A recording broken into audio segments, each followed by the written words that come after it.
Hello friends, അപ്പം നമ്മുടെ ഇന്നത്തെ സ്പെഷ്യൽ എന്ന് പറഞ്ഞത് നല്ല ചിക്കൻ ഫ്രൈ ആണ്. അപ്പോൾ ഞാൻ ഏകദേശം മസാലയൊക്കെ തേച്ച് വെച്ചിട്ടുണ്ട്. ഇനി നമുക്കത് ഫ്രൈ ചെയ്യാനുള്ള പണി മാത്രമേ ഉള്ളൂ. ചിക്കൻ ഫ്രൈ ചെയ്യാൻ എല്ലാവർക്കും അറിയാം.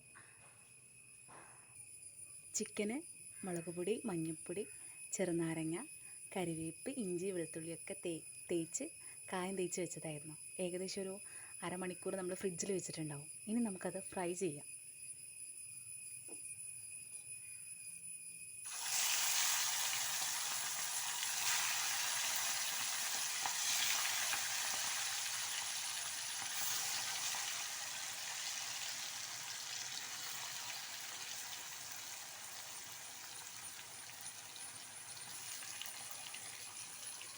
നമ്മൾ ചട്ടിയിലേക്ക് ഇട്ട പാടെ ഇളക്കി കൊടുക്കരുത്.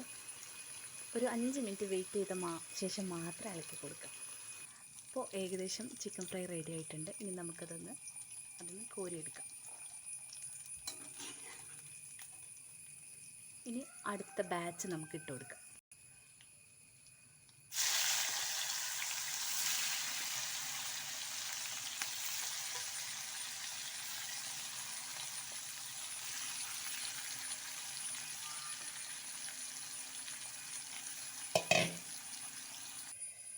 അപ്പോൾ നമ്മുടെ നല്ല ടേസ്റ്റി ചിക്കൻ ഫ്രൈ റെഡി ആയിട്ടുണ്ട്.